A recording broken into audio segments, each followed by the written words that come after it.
Yeah.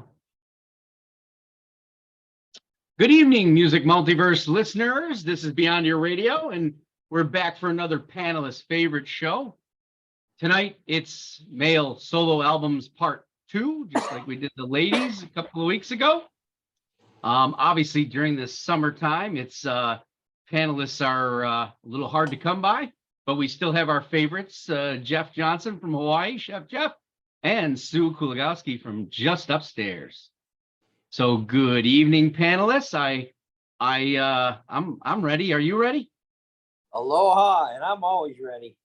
All right. So without further banter or cleverness, except for please subscribe. Please leave comments. We're starting to get some, so it's good. It's encouraging, especially on tonight's episode, because I'm sure you out there listening, watching, have your own favorites as well, and we'd love to hear them, because it does spark conversation. Like tonight's is going to spark with us, because one of the people that are going to be mentioned tonight are actually on several of the panelists' albums. What? You will find out soon. Jeff, start us off.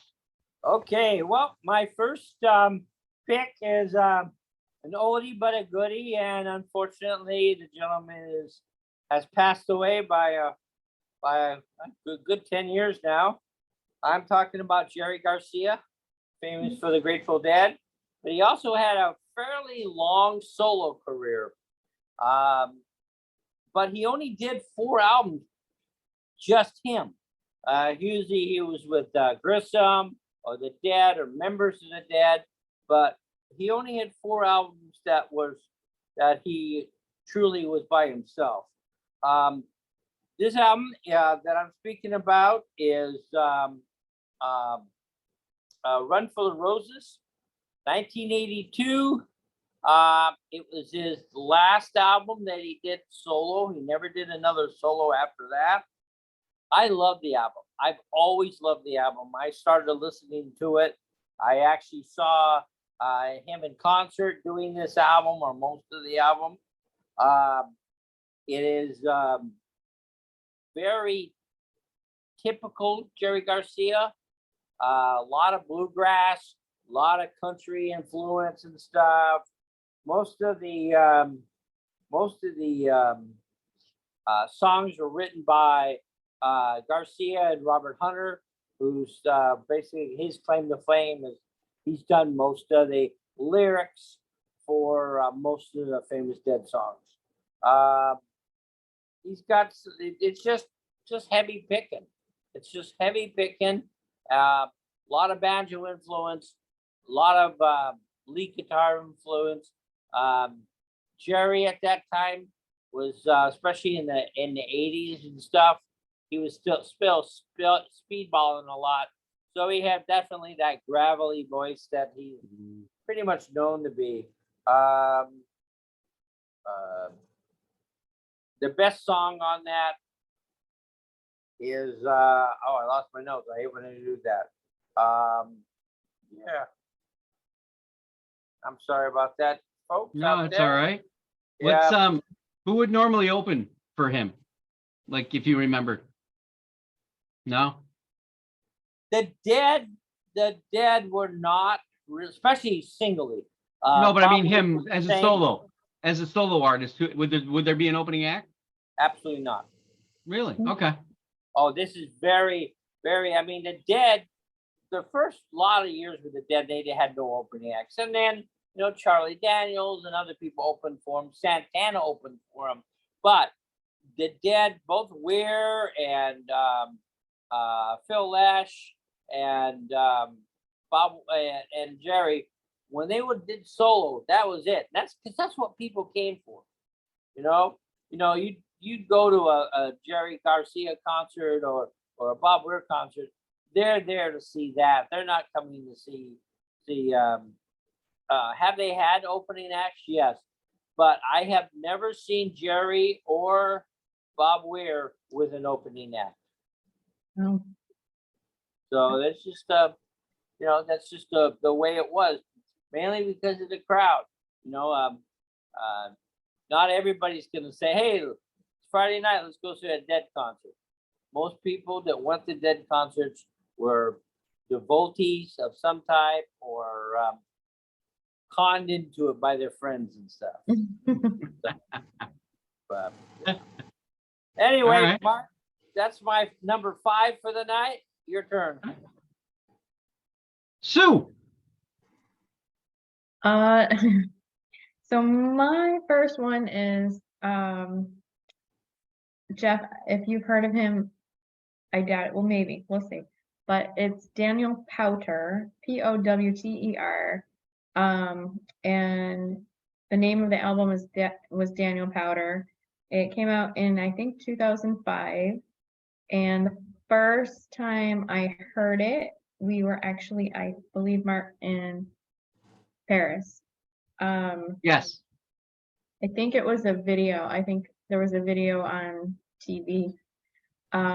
Anyway, I really liked the song that came out, and I hadn't heard it before. And when we got back to the States, I think it took a little while to catch on, but then it was everywhere. This one song that came off the album, it was called Had a Bad Day, and I think it made it into TV shows, commercials, movies, and they ran it on like replay 10 times a day, every day for like 3 years. And of course, he's a Canadian. Yes, he is. Yeah, he's a Canadian. So about the album, I guess I haven't listened to it in a while, so I did kind of go back in, and he really was talented. He has a really nice voice. He plays a good piano. Other songs on it aside from Had a Bad Day was one of them was Love You Lately, which is it's another really catchy song. It's a little bit sadder. Lie to Me is a good song. Just if you need like a little boost, you lift up and want to hear a different sound, give it a try. But yeah, I think it was pretty much a theme song for American Idol, right? I think so. Yeah, I think it made it on there too. It was everywhere, Yeah. all the time. I didn't know the artist, but I do know the song. Yeah, and he always wore like a beanie. I believe, well, either a beanie or a hat, a regular hat. But yep, that's my number Cool. 5. Number 5. All right. So my number 5, shocker, Canadian. This is Matthew Good. He's been a staple in Canada in the indie rock solo scene. He had his Matthew Good band, but now it's just Matthew Good. At this point, Avalanche comes out. It's 2003. He'd already been a a household name in Canada, technically, for those that were experiencing his type of music. He's on alternative, edgier type of stations. But this record has 13 tracks on it. Weapon was the first release that I remember. But he is very good at putting together longer songs that have great bridge work. He's a lyricist who does what do we call that? Train of thought kind of writing. Play off words a lot. In a world called catastrophe, my native tongue is blasphemy. You know, though that's catchy, clear. One of my favorites is The Bright End of Nowhere. And then House of Smoke and Mirrors is another good one that has a play on words as well. It's a longer record than you would normally get out of a solo performer record of his nature, but this was really well done. And this comes off of other albums like The Audio of Being, which came before that. And with his band, actually one of the songs, I believe, Near Fantastica, was actually written during the time of Suburbia, which was several albums back, and he just held on to it. So he's one of my favorite artists out of Canada, solo. We've seen him multiple times here in the US and in Canada. I would, if anybody's looking into him and has not heard, this is a solo artist worth digging into. There's a lot there, a lot of meaning, a thoughtful songs, thought provoking.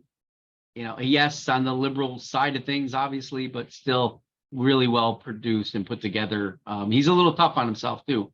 So and live performance wise, he can do it solo by himself, or he can bring in a band. It doesn't really matter. So he knows how to adjust both ways.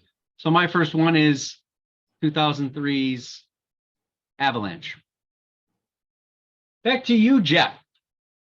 Okay, well, now we start the hit parade, because basically my next four everybody's heard of, you know. Yep. It's really hard for me to find somebody who's out that's not really majorly known, that's really got, you know, in the top five.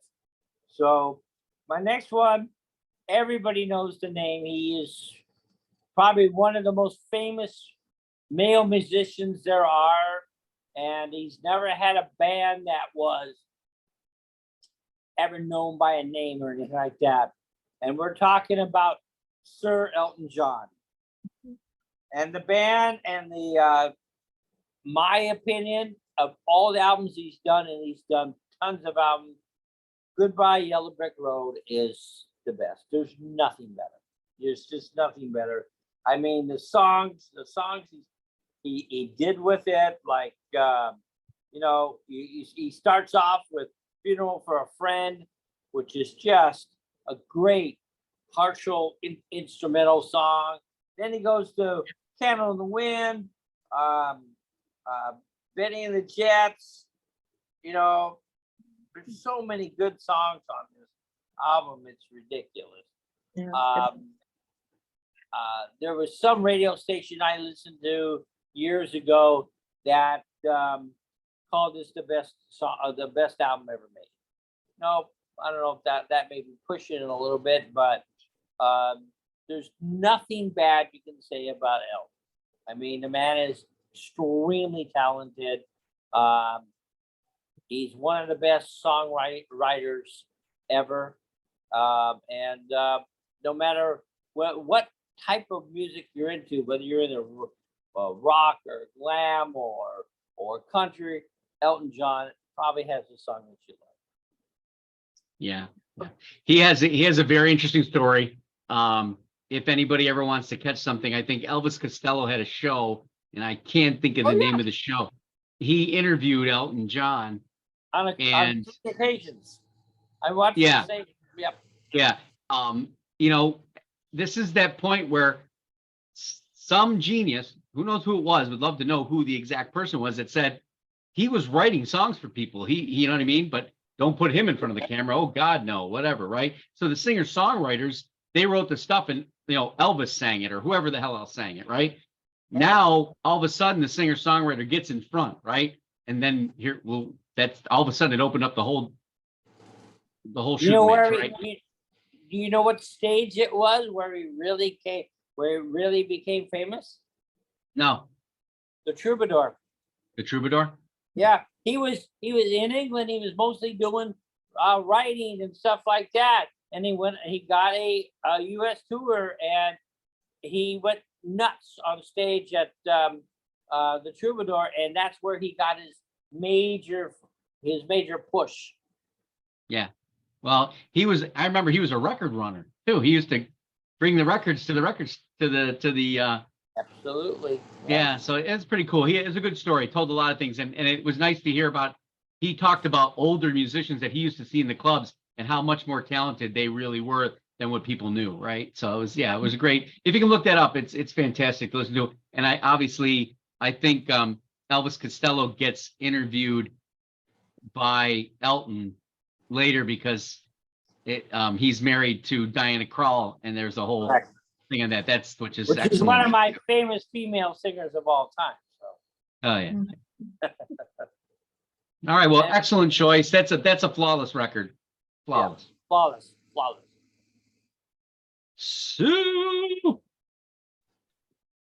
So I think this guy's also flawless, but that's just my opinion. And I know he's come up several times now on these shows.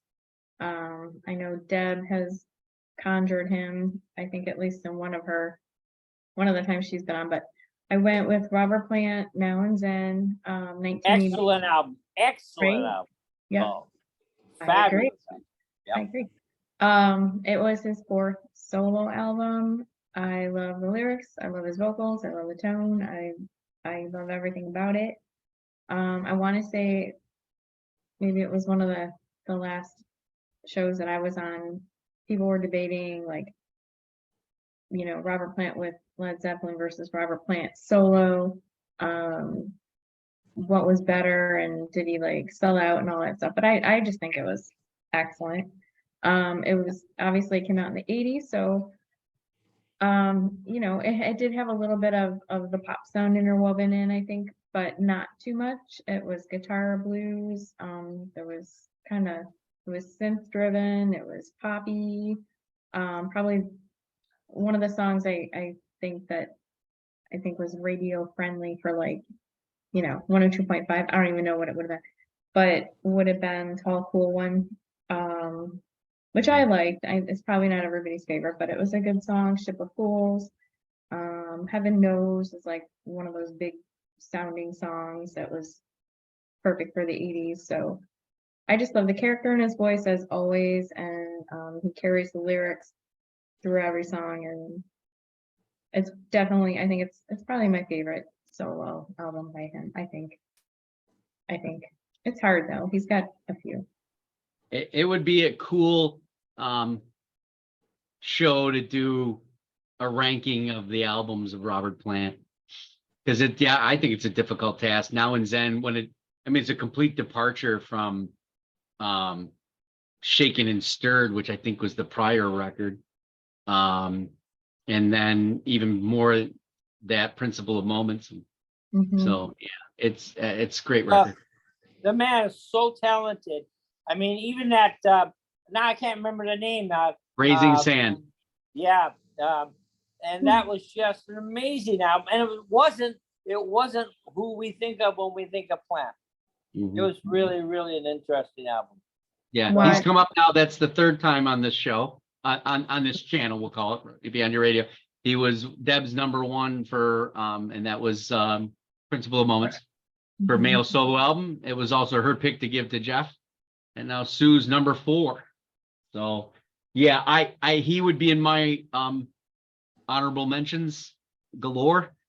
I think that record's pretty much flawless too, really. It's funny how Robert Plant keeps coming up, but Led Zeppelin as a band, I don't remember ever coming up with any of our lists so far. That's true. Well, the thing is, they're radio, right? Everybody knows how they are, what they sound like. They've heard Stairway to Heaven 237 billion times. It's tough, right? It's But although they have a couple obscure albums too. oh, absolutely. Absolutely. Yep. So, So mine, number 4, is Robbie Robertson's Storyville, which is basically an album from New Orleans.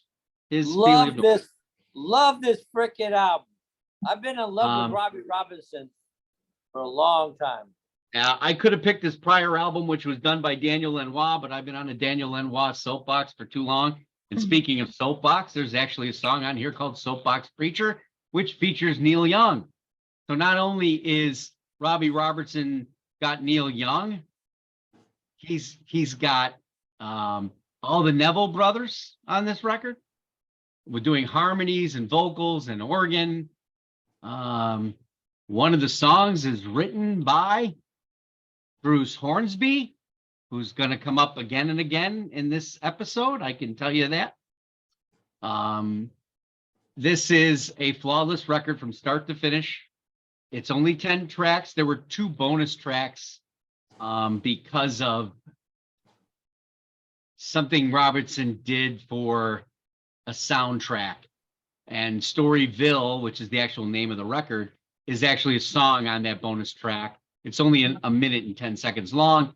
And then The Far Lonely Cry of Trains.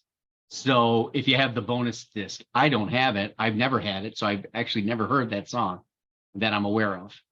So, but this has got your New Orleans style rock blues going on, and there's no one that croons it better in his style than Robbie Robertson. He really knows how to do background vocals of people surrounding him. Again, like the Neville brothers, Neil Young and Bruce Hornsby. So the song, did I tell you the song that they wrote? Let's Go Back to Your Woods. Oh yeah. So. And for people who don't know who Robbie Robertson is, his claim to fame was the band. You know, yep. They had a movie, and their Last most Waltz. famous songs. They had The Last Waltz, and they did the song "The Weight," who's been recovered at least 50 times. Yeah. So this was his second album, and this was 1991. The album before it, I believe, was self-titled, but I can't really remember the name of the record. I think it's self-titled. That was produced by Daniel Lanois. This one, I can't remember who produced it. I know Robertson and a bunch of. Does it have production? A lot of horn section too, and brass. Mm-hmm. Yeah, I don't remember who produced this. Somebody, I have it. Robbie, if you look at a lot of his solo work and stuff like that, he loves brass. He really does. Yeah. Stephen Hague, Martin Page, and Gary Gersh. I think he wrote songs with Gary Gersh too, to be honest with you. Produced a lot. Anyway, that's my number 4. Back to you, Jeff. Okay, well, we're gonna continue the hit parade for my third pick. This gentleman's been around as long as I can remember. He's from New York. He's majorly East Coast, and everybody will know who this is. But the reason I picked this album is I think it's a change. I think that Letter to You by Bruce Springsteen is completely different than a lot of stuff he's done. It's one of his later. I believe it's his 12th album, if I'm not mistaken. And I believe it was released in 2020, I believe. During the pandemic.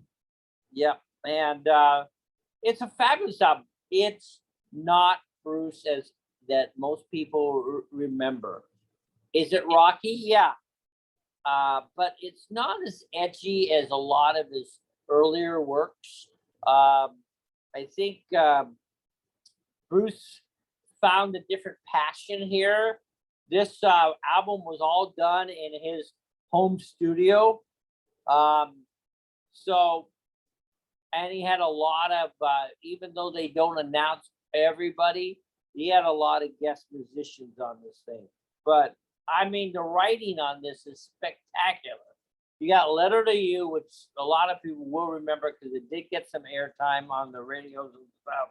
But he had a song called Ghosts, which is fabulous. I really, really like the song. And House of a Thousand Guitars. Those are that's good too.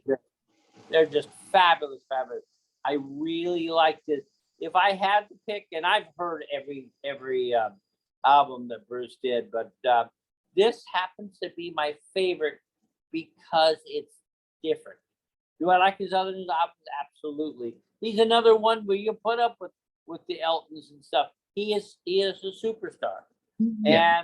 And I believe that his works now are just as good as his earlier works, but I think he's got a foundation now. The man knows his strength, knows his weaknesses, and his writing is still spot on.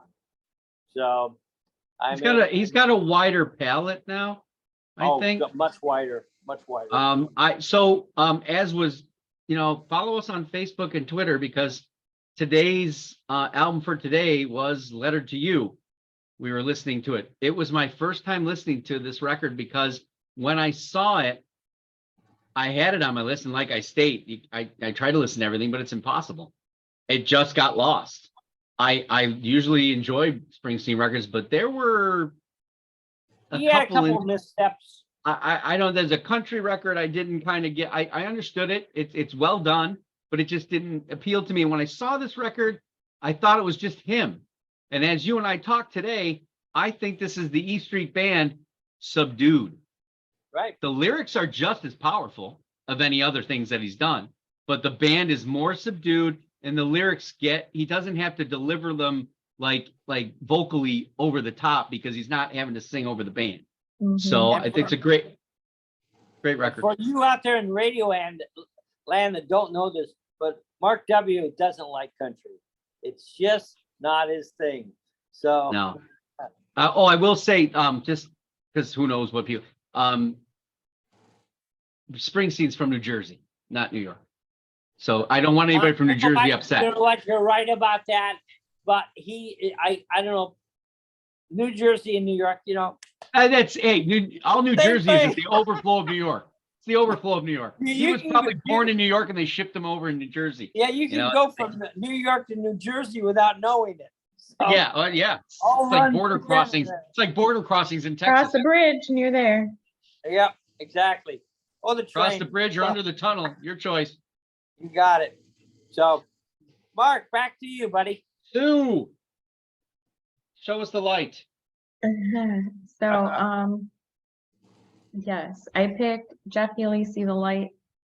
I think it was 1989. Does that sound right, Mark? It's got to be close. Um, I don't know why I can't remember. I want to say, for some reason, I want to say it's earlier than that, but hang on. Well, I'll keep talking, but so I believe it was his debut album. Yes. And if you haven't heard Jeff Healey, he's another Canadian. 88. 88, okay. I listened to a lot You of and I were Canadian. dating. I know. No, not in 88. We started dating in 89. Well, it came out at the end of 88. Yeah. So that's the only reason I probably heard of half of these people from Canada, but so I guess it's hard to, I hate to compare people, but some people do compare him to like a Stevie Ray Vaughan sound. He's bluesy, rocky, amazing guitar, obviously. He played, what song did he play in Roadhouse with Patrick Swayze? Roadhouse Blues by the Doors. Yeah. Yep. He's got an awesome sound, his voice and guitar, in my opinion. He lost his sight, I think, as a child, and so it's pretty incredible. He just kind of dove right into that guitar, and it became his voice. The way that he's able to tell stories was incredible, I think. And I think it brought something else out of him, some kind of other sense, because he just was so talented. And I think maybe, I don't know if he didn't grow to his full potential, unfortunately. I can't remember when he passed away, but it wasn't too long ago. No. But I definitely miss him on the music scene, and still love his songs. They're timeless, in my opinion. Yes. Yep. Can't remember when he's, but that Angel Eyes, Confidence Man.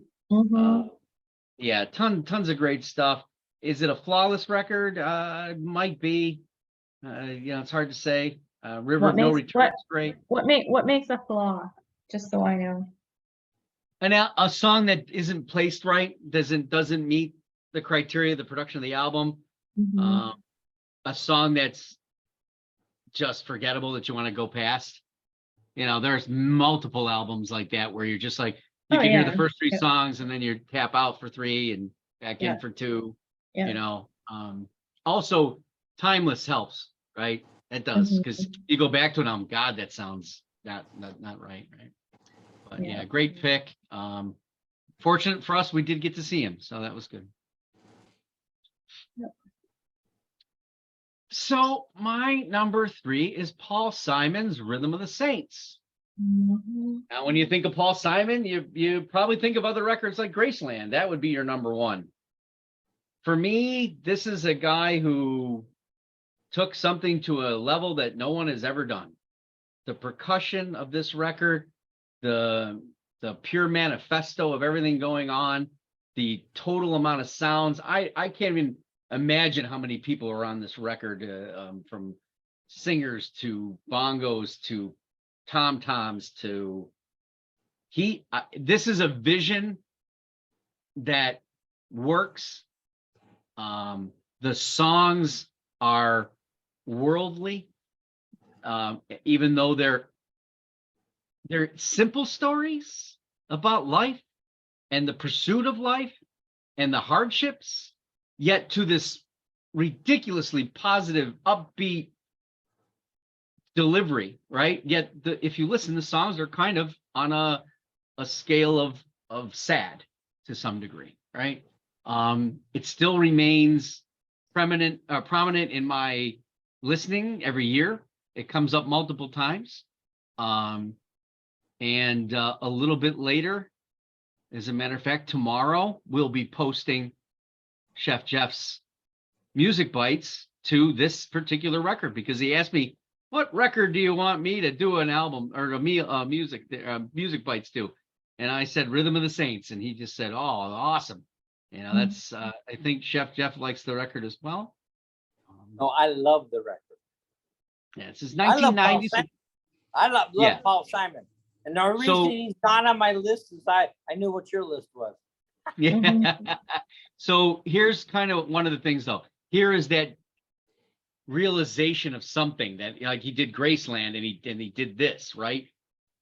However, he just did this Psalms, this dream he had that did not connect for me. Complete, I'm at a loss, and it didn't hit for me. So I even like Cape Man and his other stuff too. Obviously, anything he did with Garfunkel is ridiculously good too. He's an excellent songwriter, put togetherer, we'll call it, a maestro. So, what was Rhythm that? of the Saints, 1990. What was that song? You Can Call Me Al. What album was that? That was Graceland. That was Graceland. Okay. Yeah, that's the one with Chevy Chase in the video. Mm-hmm. One of the greatest albums of all time. You had it on your list, I believe, right? Was it? I don't know. Yes, I did. Yep. Yeah. I will say that one of the things that my wife and I took great pleasure in was watching my two sisters dance around emphatically to that record downstairs in my parents' basement. Or not, well, second floor, or first floor. All right. Back to you, Chef Jeff. Okie dokie. Well, I don't know if if this gentleman has the same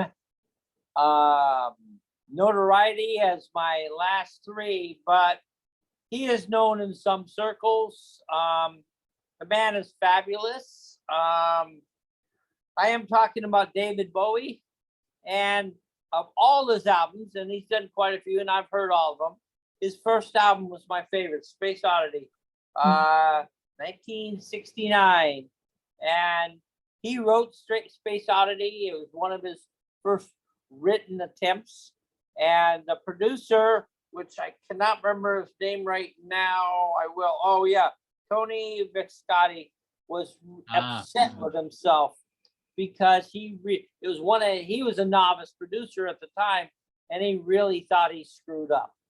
And thing about Space Oddity is that the album was produced about 8 months after the single came out, which was a 7-inch double-sided single back then with I can't remember the second song that was on it, but the one side was Space Oddity. And Space Oddity, right to this day, is one of my favorite Bowie songs. Always has been, always will. I don't know why exactly, but I mean, it has some great songs. Janine is on there. Conversation Piece I love. Memory for a Free Festival. Great song. It really showed what a blossoming artist can be. because this was David Bowie raw. His other albums were a lot more refined, a lot more tuned. But this, I love this album. Listen to it at least once a month. You know, when I think of Bowie, this is the album I think of. Well, yeah, obviously wouldn't pick his debut, because this, I know people think this is his first record, but it's not. His debut record tanked. It was a mess. It didn't do anything to get him noticed. So this is somewhat the first done again to some degree. There's something in there, I believe. I was trying to look for it while you were talking. That first record, whatever happened, was not good. It's just 1967. According to Wikipedia, it's his first, so they may not account the Yeah, one it's before. something about self-titled debut was in 1967. I can't remember the record company, but yeah, it didn't do anything to get him notoriety. But this obviously set the world on fire, right? So he burned a lot of stereo bridges with his style and everything that he was bringing. He certainly did. And this is not my favorite record of his for me. I'm more of the man who sold the world. But A great book. still a lot of good album too. I just like this album because it's different than his other albums. Yeah, it's a start point. It's great kickoff. Sue, How do you do? My name is Sue. So I went with, and I don't have the date on here. okay. Eddie Money, Nothing to Lose. I want to say that was around like 88, maybe, I would believe 88 or 89. I think. So this one, 88. the reason I picked it again, it kind of brings me back to high school. It's kind of like an 80s anthemy I like it. album. Like a lot of the songs on there, they just kind of, it's like the epitome of what was kind of going on in the sound, and lots of romantic ballads too. This came out again our early years of dating, so I know that it was played a lot in the cassette player. I have the cassette still. I bet you do. Oh, ouch. So yeah, it's like it sounds like it could have been like a soundtrack to a movie, and maybe it even was. I don't know. But I just like the sound. Songs like Magic, Walk on Water, Boardwalk Baby, just all songs that you'd be driving around in your car with the windows down, even in Buffalo, New York. And The Love in Your Eyes is a good one too. So Eddie Money. That's it. Nothing to Lose. First time you heard it? The first time I heard it. Yep. Are you testing me? Yep. I don't like to play your quizzes. I already know. You play my evil game. This is my show. I know the first time I heard it. I know you do. Yeah. So her first time hearing that would be on a car ride with me on a first date to the Buffalo Sabres game in January 17th, 1989. I like too much information. We behaved ourselves. Yeah. Yeah, right. I've known you too long. So my number 2 was changed at the last minute. Hey, I kind of forgot how impeccably perfect this record is. And that's Don Henley's The End of the Innocents. Great. I can't, there's not a solitary song on that couldn't have been a hit on radio. This is 1989. Not that there weren't any that were on there. There were plenty. The End of the Innocents, New York Minute was huge. The Last Worthless Evening was there as well. and The Heart of the Matter, I think, were the majors. So let's go to who's on this record. Bruce Hornsby plays piano and keyboards. Not only do we have that, we have Mike Campbell from the Heartbreakers playing guitar. Not only that, we've got Sheryl Crow and Edie Brickell doing backup vocals. And my personal favorite on the album. What is it, Sue? Is this another test? There's another test. Ah, man. I Will Not Go Quietly. Oh. Which was performed with Axl Rose and background vocal. Yeah. Yes, I was in a band, and yes, I sang this song. Love it. We have Love recordings of that. We probably do not have that, but if anybody wants to recreate it, they know where I live. I'm not afraid. But yeah, this is a gorgeous record from start to finish. It's a rocker, no question, rock pop. But it has the ballads to deliver. I mean, New York Minute is a hauntingly good song. And then you go down his lovely play on stuff like he does like Shangri-La, Little Tin God, and If Dirt Were Dollars, because there are no hearses with luggage racks. So yeah, he is he's my favorite Eagle by far. No one comes close. I think he's the most talented of the Eagles too. That's my opinion anyway. Love the drummers that come to the mic. Phil Collins, Don Henley. So anyway, that's my number 2. Number 2. Back to Jeff for his number 1. Okay, now we're going to change things up. Everybody I have met is very well known and superstars in their own right.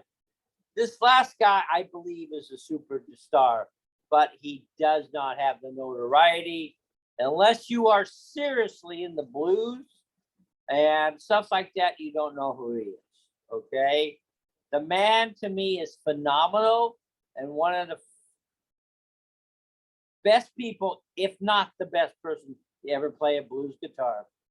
And I am talking about the incredible Muddy Waters. The man is just, I've seen him in concert 3 times. The man is mesmerizing. He is awesome. I mean, I can't say enough. The album I pick is the last of the studio albums. It was a lot more. He's got lots of albums. He's got 14 albums. And this is the last one. And this was done in 81, I believe. I think it was recorded in 80 and released in 81. But it was just such a tight album. Starts with I'm a King Bee, just rocking tight blues. It's fabulous. I love it. And then he's got like Forever Lonely, Champagne or Reefer, Deep Down in Florida, number 2, and No Escape for the Blues. Just really good stuff. If you're into the blues, you're gonna love this album. Okay, if you're not, you're probably not, because the blues is a lot of people say blues is rock, and there are similarities, but when you get to Muddy Waters blues, it's blues, baby. Blues came first. It's not even a doubt. Blues came before rock. Oh yeah. Yeah. And Muddy Waters was at a pinnacle point of that, and you know, even into today's, he's a quintessential part of how that developed for sure. Yeah. I mean, very influential. He is the king of the blues, and I'm sure when he does pass away, he still will be king of the blues. Well, he'll be the king bee of the blues, and B.B. King will just be the king of B.B. King because he used the last name. I just remember King B, like the Blues Brothers, you know.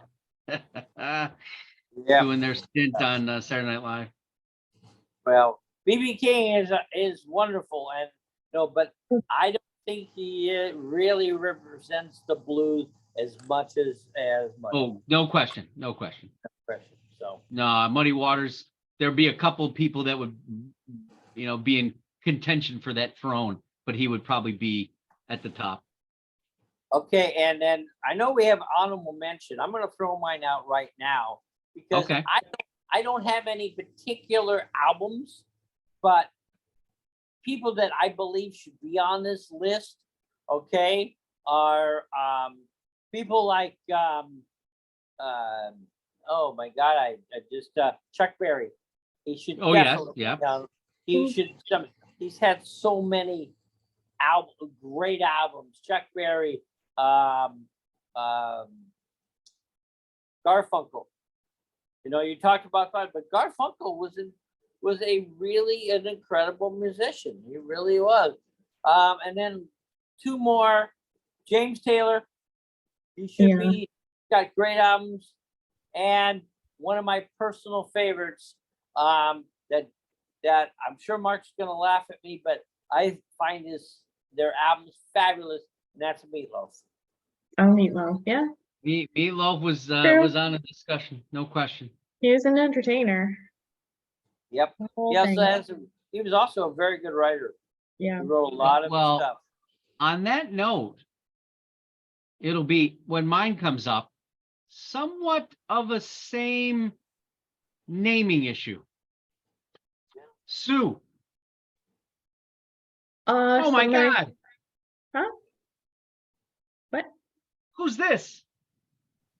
Yeah. Got a lot of Hornsby going on here. Hell yeah. So yes, I went with Bruce Hornsby, and I wasn't sure because solo male album, but Bruce Hornsby in the Range. But it's really Bruce Hornsby. It's Bruce. Supported by the Range. Yeah, he could have played with three nuns and no one would have cared as long as he was there. Well, I would no, have I liked to mean, watch that. well, yeah, I like it all together, but it, Yeah. you know, so The Way It Is came out in 1986. And it's Bruce Hornsby. Like I think it was my intro. I know he's been around and done a million different things, but that was really the first time that I think I took notice of him. This album kind of hovers between like jazzy, country. I did look up because I'm not quite sure about his songwriting and all that, but he did write 7 out of the 9 songs on the album, along with his brother John. For me personally, I'm big into piano, and I just like the way that he kind of pulls all that together. This album, it's kind of like a mix of, the lyrics are kind of like poetry. His message is kind of geared, I guess, towards blue collar, like, that southern charm got going on there, and kind of like a daydreamy kind of album about could-have-beens. Songs on it, if I recall, there's Mandolin Rain, which is really beautiful, The Way It Is, of course. Every Little Kiss, the arrangements were great. His voice is great.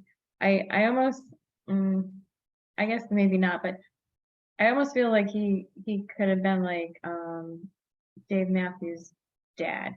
Like, I don't know, there's a similarity there somewhere. Maybe The not. delivery.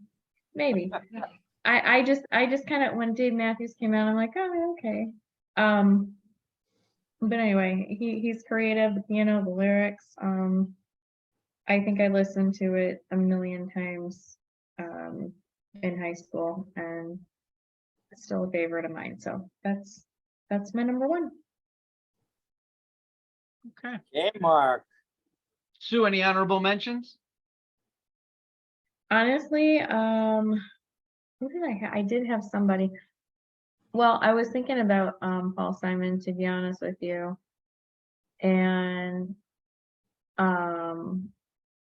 I wanted to bring in MC Hammer because I was just trying to think about people that came out and that, but I couldn't. Like that, I looked into the album, and don't get me wrong, it was a fun album at the time, but I couldn't rank it. I couldn't bring it in. But yeah, no honorable mentions. Just Sting, of course. I could go Sting all night, but that's the way it is. Okay, Mark, you're number one. So my number one, instead of Meatloaf, is Buckethead. Oh, And the album is Colma, based on the city where the dead outnumber the living. So this is Buckethead's fourth album, let's say, but who cares, because he's got 264 of them. So this guitarist is probably, in my ears, the best guitarist in the world, still continues to be. Is he unconventional? Abso-crazy-lutely. The things he does with the guitar is maddening in some cases, beautiful in others, grotesque in some ways. He actually has a record style and an area that's considered an abusement park called Buckethead Land, where the sounds get ridiculous. He even has an entire album that's done on banjo. And I'm telling you, not done for standard appearances and purposes. It's wielding like a time cuckoo clock from hell, although that's another record entirely. Colma is a gorgeous record, start to finish. The textures are all guitar with just drum underlay. He's playing all the guitars, acoustic, electric, bass. What he does with his fingers and all the whistles and bells that he manages to pull off is crazy. This is by far and away, if we ever have a show, we're thinking about it, called Record Store Unbelievable Purchases of All Time. This would be my number one. There would never be anything close. I got this record for $2. It was in the used bin. I picked it up and I saw this guy wearing a KFC chicken bucket on his head. Yep. And I went, I'll pick it up, I guess. Why not? Right? It's only $2. It's genius. And just so you know, a tidbit that I didn't know is that the song The Hills of Eternity is named from the cemetery Hills of Eternity, where Wyatt Earp is buried. And for people who do not know that, who do not know Buckethead, Buckethead is not a name of a group. It's one of the surnames for Brian Patrick Carroll. That's the actual artist, famously known as Buckethead. Yes. My wife and I have a friend who knew somebody who actually had played with him and knew his actual name. So it's kind of a cool scenario. I have seen him live. And it was an experience nonetheless. He does not take a break. When he does his break, he twirls nunchucks instead. So that is my number one. Wasn't he with Guns N' Roses? He did play on Chinese Democracy. He came out with them at the MTV Music Awards. I was all wrapped up and hyped up for the whole thing. But again, he is a professional musician, and when the bullshit starts, he's out. And he creates the most albums of any known professional I know. I mean, there are 200 plus Pike albums, and they're all, I don't know how he knows what song is what song. I have no idea how he does what he does. It's magnificent. Somebody on Twitter posted, what person do you have the most records of, albums, right? And these people are going Genesis, or I forget some of the other ones. And I went Buckethead by far. And the one guy went, oh, Jesus, do you have them all? I'm like, no, I don't. But I have 200 plus. So I'll go through my honorable mentions pretty quick. All right. Because there's 237 of them. So I'm going to start with going back to 1989. We're going to get Loped After Dark, Tone Loc, the Funky Cold Medina. Oh, come on. This was the hip hop rap record of the world right there. And he was in Pet Detective. So come on, people, work with me. All right. All right. If you notice, there are cassettes coming here, right? All right. So let's go back 2 years to a guy I really didn't know much about. And then this comes out, Unchain My Heart by Joe Cocker. Oh, Joe Cocker. One of the greatest voices I almost ever. picked him. Yeah. With your Got one with more your cassette? hat with your hat on. Yeah, you can leave your hat on. But that was not on that. I had to go back and find out how good he was. Where did I got? Okay, that was this. What year?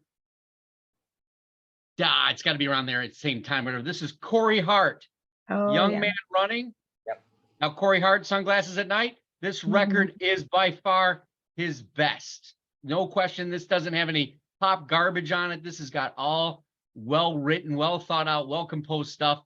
And it's got all the little tricks too, like Lone Wolf and all that stuff. But the Caravan, great songs. I play this a lot. All right. Now, maybe a little bit more contemporary that I'm surprised no one ever mentioned, but heck, come on, John Coltrane. Absolutely. Love Supreme. That's 1965. This is your quintessential jazz record of all time, probably, maybe, arguable. Oh, let's go to Canada for a little bit. Well, actually, Corey Hart was Canadian, but let's go to 1992, which might have been the best year of music ever. Of all the albums, this is Tom Cochrane, Mad Mad World. This Mhm. is Life is a Highway, if everybody remembers, but this is a flawless record. Highway. Yep. A worst cover ever by anyone ever made.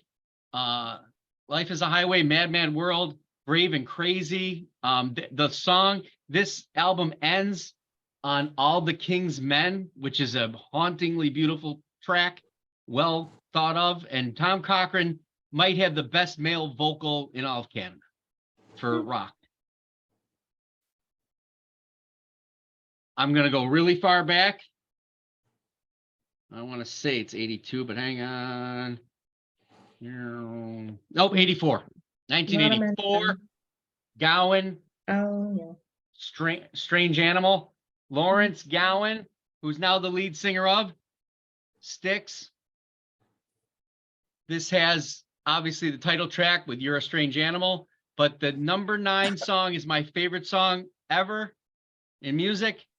It's A Criminal Mind. It's just him and a piano and him portraying a guy on death row who will not change who he is or what he is because that's all he's ever known. And it is the most haunting song I've ever heard. Although I mentioned that Hardy song about getting to stay in the truck. That's pretty cool. And finally, I'll end in the modern world with the guy I mentioned the other night on another show. This is Guy Garvey, the lead singer of Elbow. This is Courting the Squall. This is a magnificent record from 2015. If this is a guy who thinks about every lyric he does, and the way it's presented is always different. There is oh my God, now I can't think of the name of the track. Oh, it's terrible. It is terrible. It is. Something about not an elephant, but the belly of a whale. I mean, when you see a song, see a song on a list and says "Belly of a Whale," you're like, I don't know what to think about that, but it's genius, and it's got everything: the lead track and Broken Bottles and Chandeliers, Angela's Eyes. It's one of the in the 2000s era solo album records, something that I remember always. So anyway, I'll thank my panelists for this wonderful evening of Male Solo Albums Part 2. We're on the web at www.beyondyourradio.com. And since this show will post automatically tonight, let me explain to you what's happening this weekend. This weekend is Canada Day on Saturday. So Chef Jeff and I are going to get together on Saturday for a stint so that we can talk about 2 Canadian records and then talk about 10 albums in the Canadian lore that maybe you didn't know were Canadian. And chew the fat on that for a little bit just to celebrate Canada Day. And I want to thank everybody and happy listening. Aloha.